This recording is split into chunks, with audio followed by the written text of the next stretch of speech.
Quiero empezar el día de hoy contando una anécdota. Muchos me conocen ya de años y saben que yo tenía el pelo largo y que una de mis mayores pasiones son las motocicletas. Así que quiero contarles una anécdota que me pasó cuando yo estaba en casa de mi mamá viviendo con mis hermanas y todo. Me acuerdo que una vez era domingo y yo tenía que venir a la iglesia. Entonces, se me hizo fácil, porque tenía el cabello largo y era mucho gel utilizado, digo, pues ¿para qué voy a usar casco? Me puedo ir a la iglesia sin casco y no pasa nada. Es un trayecto cortito, no hay carros en domingo. Y me acuerdo que esa vez mi mamá fue bien clara y me dijo, no vas a salir así, te pones el casco. Y yo dije, mamá, ya estoy grandecito, ¿no? Me acuerdo que ella me dijo, piensa en tu seguridad, piensa que te puede pasar un accidente. Y yo ensimismado dije, no va a pasar nada. Es tan cortito el trayecto. Y bueno, hice mi santa voluntad, así que esto termina siendo una confesión para ustedes.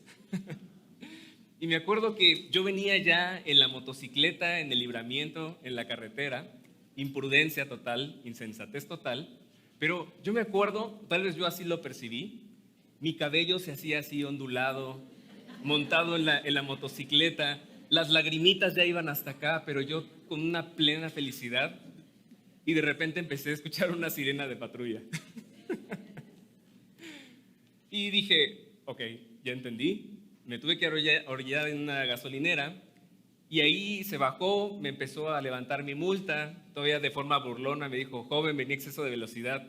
Yo venía súper despacio, precisamente, pero se estaba burlando de que era evidente que no traía el casco. Y lo más curioso es que mientras me estaban levantando mi multa, pasa el carro con mi familia al lado de la gasolinera y todos así. Ninguno de ellos fue para pararse y auxiliarme ahí con el policía, qué tal si me golpeaban o algo.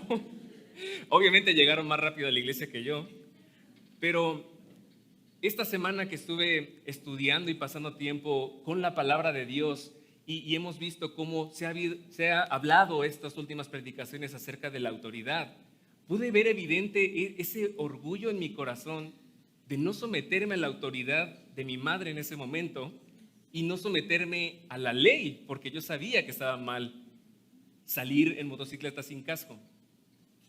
Eso estuvo retumbando en mi mente, retumbando, y fue muy interesante porque en el pasaje que vamos a estudiar hoy vemos a un grupo de personas que no se estaba sujetando a la autoridad de Cristo. Este grupo era de los fariseos, los escribas, saduceos, gente de la prominencia ahí en esa época. Y como lo pudimos ver en las predicaciones anteriores, vemos que Jesús llega a implantar su reino. Él vino a lo vil, a lo menospreciado, a los pobres. Él vino a salvar y rescatar lo perdido. Pero estas personas no estaban absolutamente nada conformes con esa idea. Y no solo eso, no solo no estaban conformes, sino que Jesús intencionalmente estaba haciendo crecer esa tensión entre ambas partes, entre la misión de Cristo, su ministerio, lo que representaba y lo que representaban ellos. Empezaban a hacer cada vez más los choques, más los choques.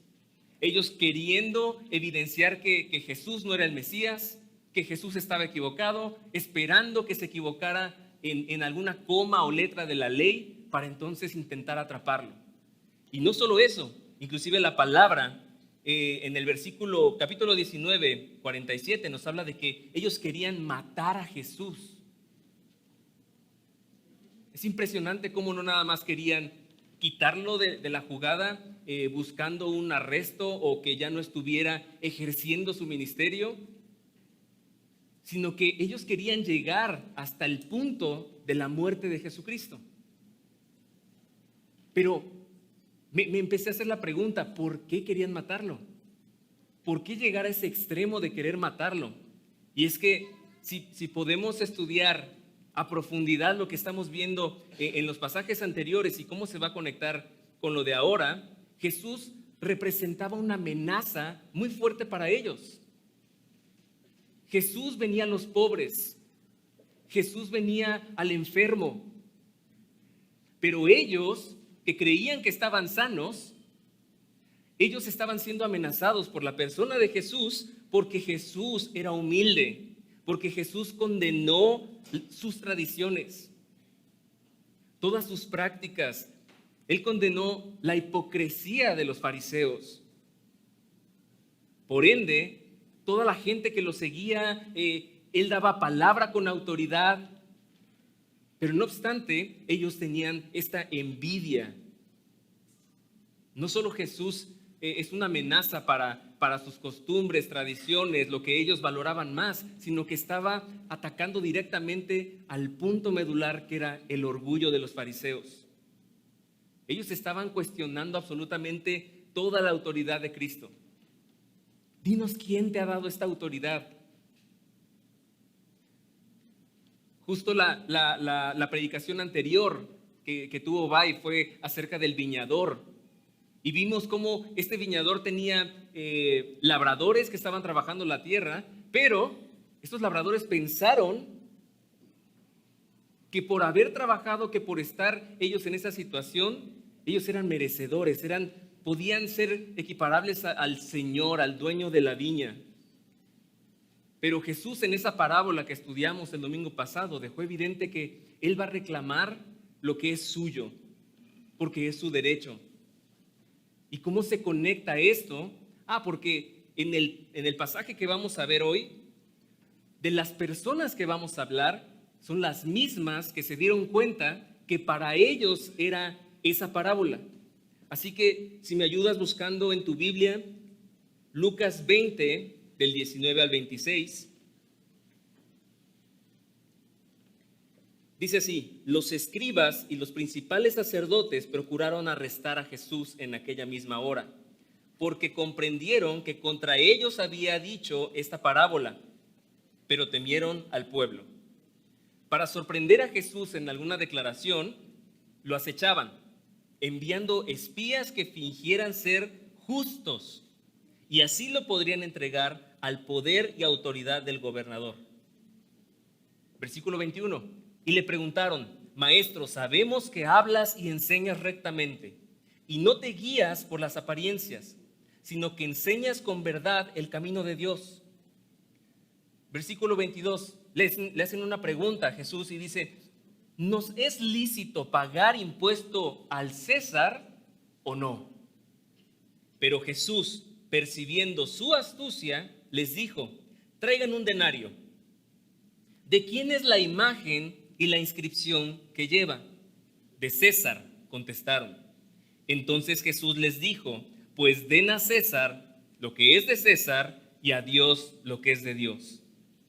Y no podían sorprender a Jesús en palabra alguna delante del pueblo, y maravillados de su respuesta, se callaron.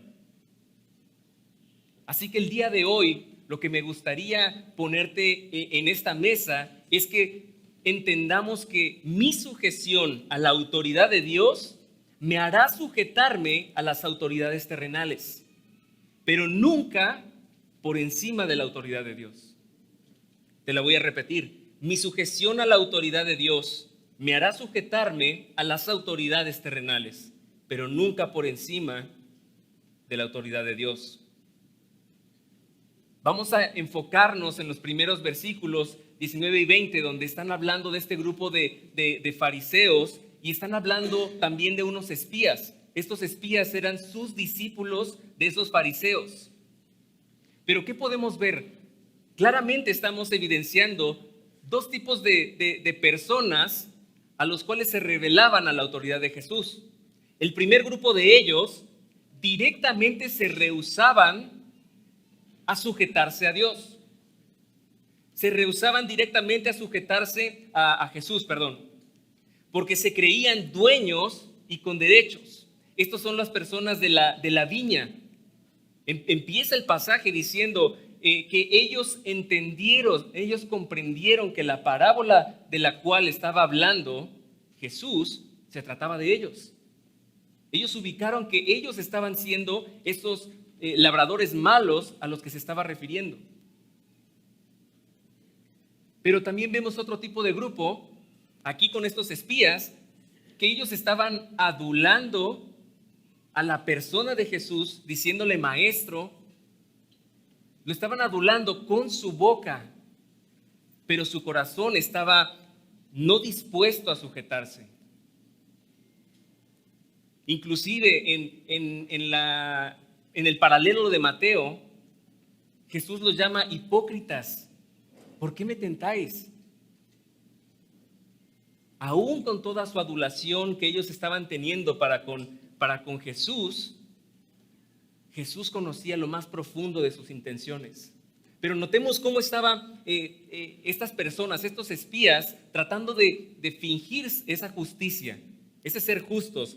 Versículo 21 dice: Maestro, sabemos que hablas y enseñas rectamente, y no te guías por las apariencias, sino que enseñas con verdad el camino de Dios. ¿No parece increíble? Yo cuando lo leí por primera vez dije: oh, wow, están diciendo la verdad, que Jesús es el camino, la verdad hacia Dios. Pero no, ellos están diciendo: Maestro, sabemos que hablas y enseñas rectamente, y no te guías por las apariencias, sino que enseñas con verdad el camino de Dios. Ellos no estaban confesando, creyendo en su corazón que Jesús es el camino, la verdad y la vida. Ellos estaban adulando, pero no estaban reconociendo la autoridad de ese maestro, al que ellos mismos llamaban maestro. Todo se resume en esta pregunta que ellos le hacen: Maestro, ¿tenemos que pagarle el impuesto al César o no? ¿Qué es lo que este grupo de personas, al aliarse contra Jesús, estaban provocando con esta simple pregunta? Con esta pregunta que dice: ¿nos es lícito pagar impuesto a César o no? Ellos estaban queriendo emboscar a Jesús, meterlo en una encrucijada, porque por un lado, si él decía: sí, paguen el impuesto al César, ¿qué pasaba con el pueblo judío? Desánimo total, porque ellos creían en el Mesías. Dice su palabra que ellos venían en el camino a Jerusalén y ellos venían gritando, regocijándose, diciendo: bendito el Rey que viene en el nombre del Señor, paz en el cielo y gloria en las alturas. Estos eran los seguidores de Jesús que estaban creyendo en la autoridad de Jesús, en que Él es el Mesías. ¿Qué pasaba si Él decía: sí, páguenle el impuesto al César?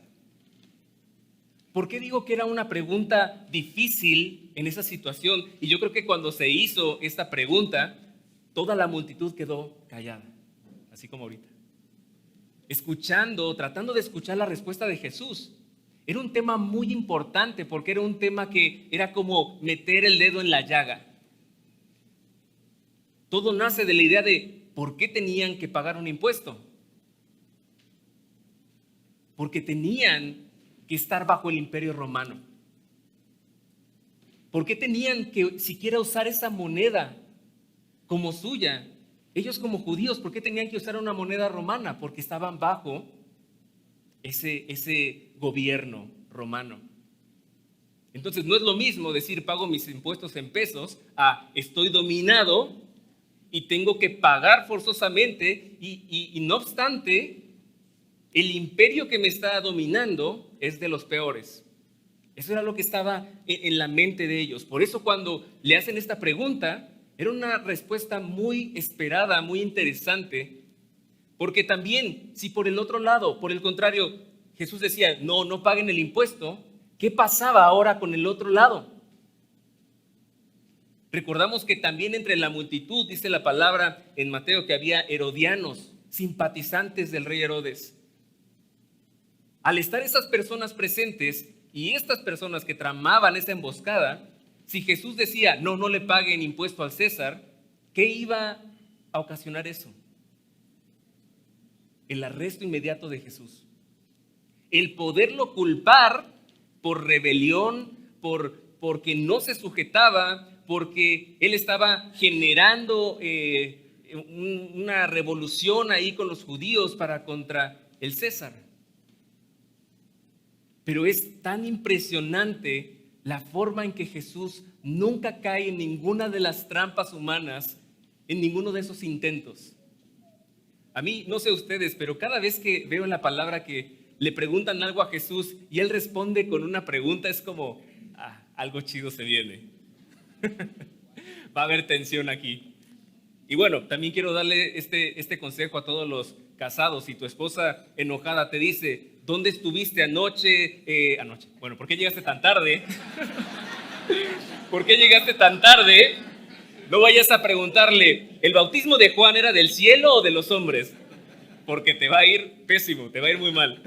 Pero, ¿qué es lo que estaba preguntando la persona? No estaba esperando una respuesta. Ellos genuinamente no querían saber, ok, a ver, Jesús, tú que eres el maestro, dinos, ¿tú consideras que debo pagar mi impuesto? ¿O porque nosotros somos hijos de Dios no tenemos que pagar impuesto? Esa no era la motivación genuina de su corazón. Ellos querían atrapar a Jesús. Ellos querían ocasionarle la muerte a Jesús. Pero ¿qué es lo que enfatiza la respuesta de Jesús? Jesús le dice, tráeme esa moneda, tráeme la moneda, tráeme ese denario. ¿Qué imagen es la que tiene? Ellos contestaron, del César. Dice, bueno, pues den al César lo que es del César y a Dios lo que es de Dios. Me encantó esta parte porque hace una estrecha conexión con la parte de la imagen, la inscripción en esa moneda y la pertenencia. ¿Qué significa esto? Bueno, si las monedas pertenecen al César, es porque él las mandó a hacer. Llevaban su imagen, él las hizo acuñar, entonces eran su propiedad, su pertenencia. Pero aquí hay una verdad impresionante y de verdad es tan hermoso ver cómo Jesús con unas 10 a 15 palabras, dependiendo del original o si es la traducción, puede dar tanta enseñanza que al día de hoy es tan aplicable en todas las áreas de nuestras vidas, no nada más para ellos en este contexto. Porque si estamos diciendo que la imagen determina la pertenencia, quiero hacerles la pregunta, ¿nosotros somos hechos a imagen y semejanza de quién? Entonces nosotros, al igual que esa moneda le pertenece al César, nosotros le pertenecemos a Dios. Pero le pertenecemos en nuestra totalidad. No es que le pertenecemos de lunes a viernes, le pertenezco al César, y de sábado para domingo le pertenezco a Dios. Porque estamos hechos y creados a su imagen y semejanza, nosotros nos debemos a Dios. Él es el único con la autoridad total y absoluta en nosotros. Si la moneda que pertenecía al César, Él la creó, ok, bueno, nosotros pertenecemos a Dios porque Él fue el que nos creó. Y aquí no está hablando de creyentes y no creyentes. Todo lo que Él creó le pertenece. Absolutamente todo. Pero también podemos ver en la palabra un tercer grupo. Este grupo nos habla acerca de los que tenemos una doble ciudadanía. Él fue muy específico al decir, dale al César lo que lleva su imagen, ok, y eso está hablando de un término de gobierno terrenal. Entonces, ¿qué es lo que le corresponde al César? Bueno, pagar los impuestos, sujetarse al gobierno, a las leyes, etcétera. Pero cuando hablamos de darle a Dios lo que es de Dios, ahí tenemos que literalmente renunciar a nuestras vidas porque le pertenecen a Él. Él se merece toda nuestra obediencia, por ende, someternos a las autoridades es obedecer el mandato directo de Dios. Me gustaría que me acompañaran a Romanos 13, del 1 al 7. Dice así: sométase toda persona a las autoridades que gobiernan, porque no hay autoridad sino de Dios. Y las que existen por Dios son constituidas. Por tanto, el que resiste a la autoridad, a lo ordenado por Dios, se ha opuesto. Y los que se han opuesto recibirán condenación sobre sí mismos. Porque los gobernantes no son motivo de temor para los de buena conducta, sino para el que hace el mal. Deseas, pues, no temer a la autoridad, haz lo bueno y tendrás elogios de ella. Pues es para ti un ministro de Dios para bien. Pero si haces lo malo, teme, porque no en vano lleva la espada, pues es ministro de Dios. Un vengador que castiga al que practica lo malo. Por tanto, es necesario someterse, no solo por razones del castigo, sino también por causa de la conciencia. Pues por eso también ustedes pagan impuestos, porque los gobernantes son servidores de Dios, dedicados precisamente a esto. Paguen a todos los que deban, al que impuesto, impuesto, al que tributo, tributo, al que temor, temor, al que honor, honor. Mis amados, ¿quién estableció este respeto, esta sujeción a la autoridad? ¿Y quién fue quien puso esas autoridades? Es triste ver que en nuestras vidas, a veces cuando no nos queremos sujetar a la autoridad, lo único que deja en claro es que no tenemos un problema directo con esa autoridad, sino que nos estamos rebelando directamente con Dios. Porque si nosotros entendemos que Él es la autoridad absoluta y total, no solo en nuestras vidas, sino en todo lo creado, y Él nos manda también como creación a sujetarse a esa autoridad, nuestro problema termina siendo el pecado en nuestro corazón, creyéndonos la idea de que tal vez somos dueños de nuestra vida, como los labradores sentían que eran dueños de esa viña. ¿Por qué nos cuesta tanto trabajo sujetarnos? Sujetarnos a la autoridad no significa que yo tenga un filtro, como en recursos humanos, para ver si es un buen líder o no es un buen líder, para ver si es un buen padre o no es un buen padre, si es un buen maestro o no. Dios nos manda a sujetarnos a cada una de las autoridades que Él ha estipulado. No significa que las autoridades siempre van a obrar para bien. ¿En qué ejemplo estamos? En el Imperio Romano. ¿Cuántas veces hemos estudiado en su palabra que Dios ha usado a su siervo Ciro, a reyes paganos, para que se sujeten y hagan la voluntad de quién?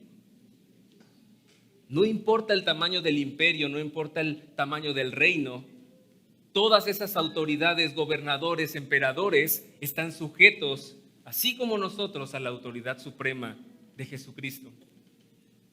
¿Cómo se puede ver esto en ejemplos prácticos el día de hoy? ¿Cómo nos estamos relacionando con la parte del gobierno? Con las leyes, con los impuestos.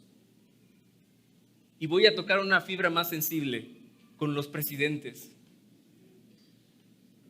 En casa lo que tenemos como principio es, ok, podemos cada quien tener su preferencia de presidente, lo que sea, y podemos ir en pos de algún candidato, etcétera. Pero automáticamente, cuando se cierran las votaciones, se cierran las elecciones, cuando se dictamina que ya hay un presidente oficial, ahí mi preferencia, la preferencia de quien sea, ya no vale. Porque ¿quién puso esa autoridad? ¿Dios o las personas que votaron? Dios es el que pone a las autoridades. Y no es un tema que nos corresponda a nosotros decir, pero es que es una mala autoridad, es una buena autoridad. Cada autoridad que ha sido establecida por Dios va a rendir cuentas ante Dios.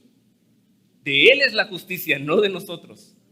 A nosotros nos corresponde dar buen testimonio en todas las esferas de nuestra vida. Si nosotros nos sujetamos en la parte gubernamental, estamos dando testimonio. No nada más como creyentes, sino como partícipes de esta doble nacionalidad, de esta doble ciudadanía.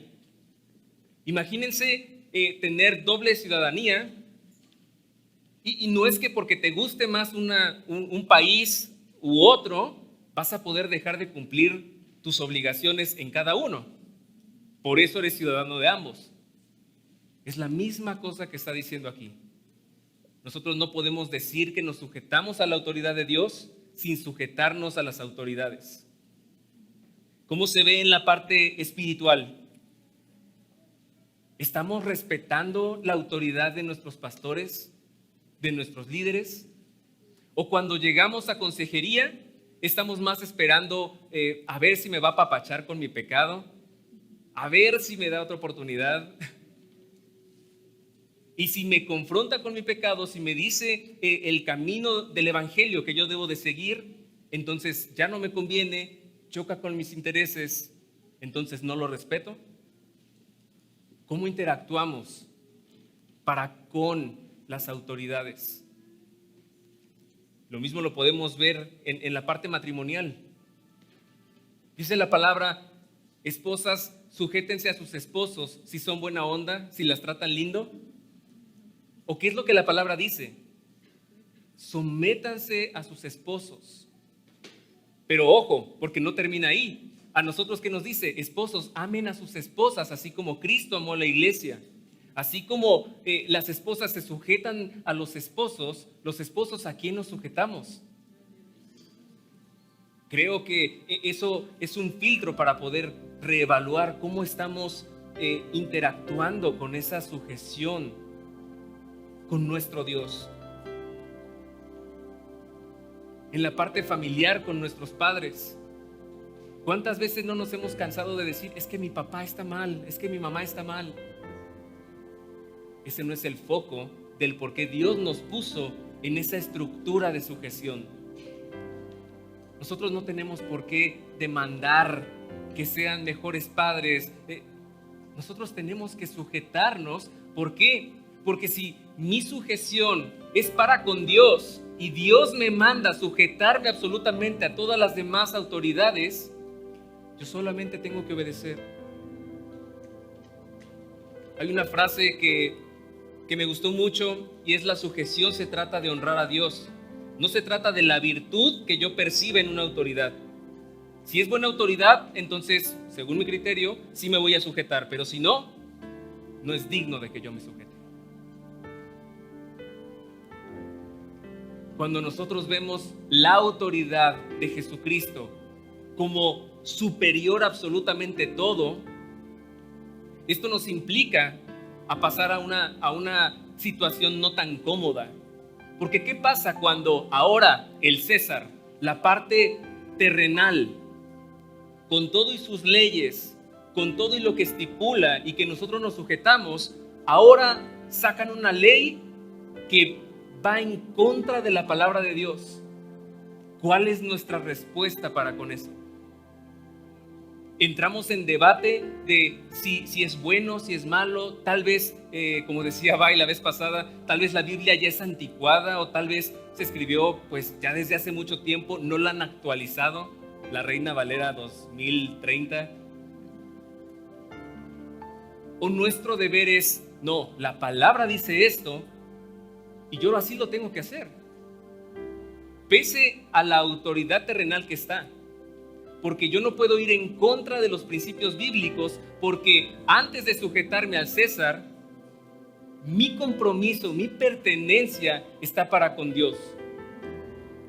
Cuando Pilato está viendo a Jesús enfrente y Jesús está callado, recibiendo una condena que no era por algo que él había cometido, él dice: ¿qué no sabes que yo tengo autoridad?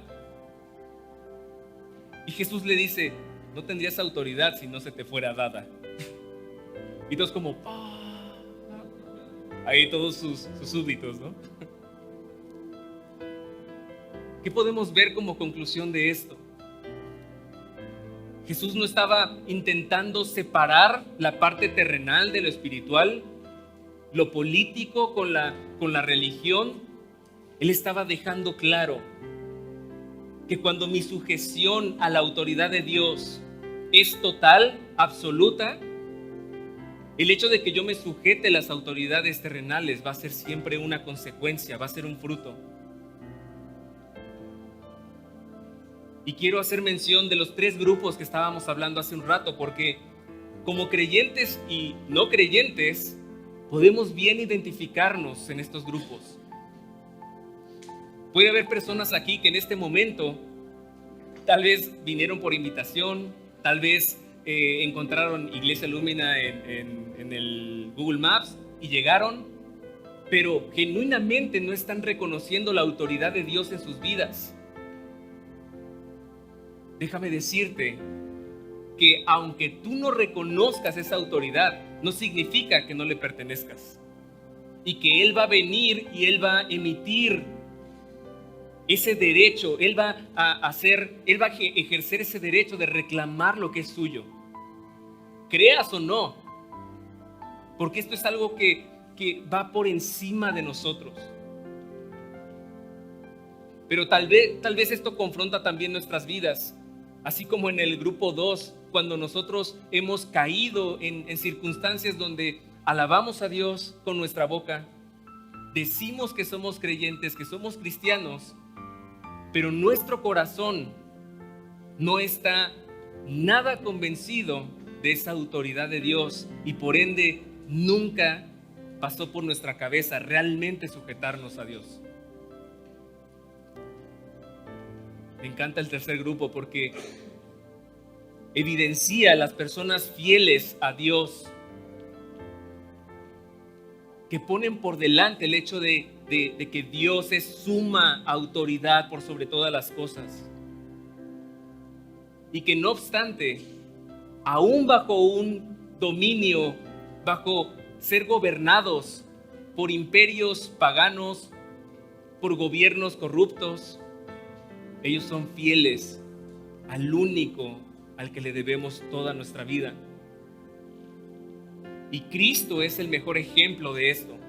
Vemos cómo Cristo, él se sujetó en todo momento a la autoridad terrenal, pero nunca por sobre la autoridad de su Padre. Jesús nació bajo ese imperio. Él murió bajo ese imperio. Pero Jesús fue fiel hasta la muerte y muerte de cruz por esa sujeción al Padre.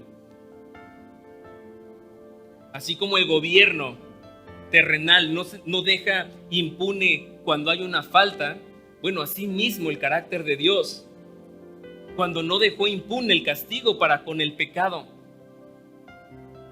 Por eso mandó a su Hijo a saldar esa deuda que nosotros no podíamos pagar. ¿Quién planeó que Jesús estuviera en medio de ese imperio romano, bajo esas autoridades gubernamentales? Todo esto resalta el perfecto plan de Dios. El cómo Dios usa las autoridades para sus principios, para sus propósitos. ¿Podemos decir que fue injusta la muerte de Cristo? Claro que sí. ¿Quién iba a morir en lugar de Jesucristo? Barrabás. Pero ¿quién era Barrabás? Era un criminal responsable de alborotamiento, asesinato, robo. Fue justo el hecho de que dijeran al pueblo, bueno, ¿a quién quieren matar? ¿Al que no hizo nada o al que hizo esto, esto y esto y esto y esto? ¿Y quién fue la cruz? Es impresionante cómo vemos que el justo pagó por el pecado del injusto. Amados, nosotros estamos en la posición de Barrabás. Nosotros somos esas personas que no somos buenas, que hemos cometido pecados, que hemos ofendido la santidad de Dios, que no nos hemos sujetado a su autoridad, pero que por la gracia de Dios y porque mandó a su Hijo Jesucristo, es que Barrabás tuvo una oportunidad, así como nosotros la tenemos el día de hoy. No es porque seamos buenas personas. No caigamos en el grupo de los fariseos pensando que tenían todo cuando no tenían nada. Él pagó con su justicia por nuestra injusticia. No se trata de que nosotros evaluemos, califiquemos al gobierno de bueno o malo, se trata de sujetarnos. Y nos sujetamos porque Dios, nuestra máxima autoridad, así lo ordena, pero nunca por encima de su palabra misma. Te invito a que cerremos nuestros ojos. Señor, gracias porque hay tanta sabiduría en tu palabra,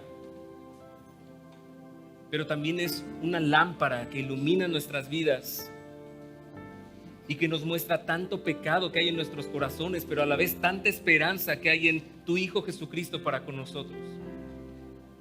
Señor, perdónanos cuando hemos creído que de nosotros depende el sujetarnos o no a las autoridades. Padre, ayúdanos a que el testimonio sea el de tu Hijo Jesucristo.